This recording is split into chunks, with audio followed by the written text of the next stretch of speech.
नमस्कार शेतकरी बांधवांनो, या ठिकाणी पाठीमागे तुम्ही जे कांदा पीक पाहताय त्या कांदा पिकाला आत्ताच्या दिवसांमध्ये येणारा करपा रोगाचा प्रादुर्भाव अर्थात शेंडे करपा म्हणतोय. तुम्ही व्हिडिओच्या माध्यमातून बघत असाल तर काय कुठली फवारणी करणं गरजेचं आहे की जेणेकरून शेंडा करपा थांबला पाहिजे.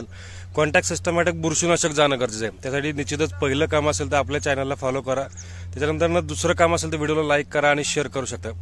तर कॉन्टॅक्ट सिस्टमॅटिकमध्ये बुरशीनाशक जाणं गरजेचं आहे. तर यासाठी आपल्याला पीआय इंडस्ट्रीचं जे विजमा आहे अर्थात जे बास्कोलाइड आहे ते आपल्याला या ठिकाणी 1.2 ग्राम प्रति लिटर म्हणजे एकरी 240 ग्राम प्रति पंप एकर म्हणजे 10 पंपांसाठी आहे.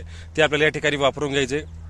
चांगल्या पद्धतीमध्ये जो असणार आपला जो शेंडे करपा तुम्ही अर्थात बघितला असेल व्हिडिओच्या माध्यमातून किंवा तुम्ही फोटोच्या माध्यमातून सुद्धा बघितलं असेल. त्यासाठी महत्त्वाचं जे आहे त्या ठिकाणी विजमा जे आहे बास्कोलाइड जे आहे ते आपल्याला या ठिकाणी 240 ग्राम प्रति एकर याप्रमाणे फवारायचे. त्याच्याबरोबर या ठिकाणी पात्यांची संख्या चांगल्या पद्धतीने राहील किंवा ग्रेनरी सुद्धा चांगल्या पद्धतीने राहिली पाहिजे. तर निश्चितच पीआय इंडस्ट्रीचं जे बायोविटा आहे ते सुद्धा आपल्याला या ठिकाणी फायदेशीर आहे.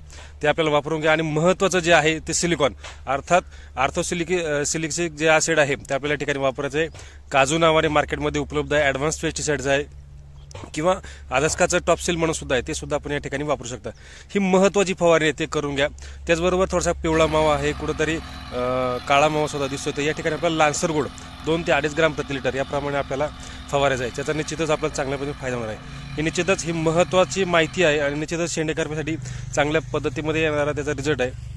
निश्चितच ही माहिती आवडली असेल तर व्हिडिओ लाईक करा, शेअर करा, शेतकरी बांधवांना पाठवा. धन्यवाद.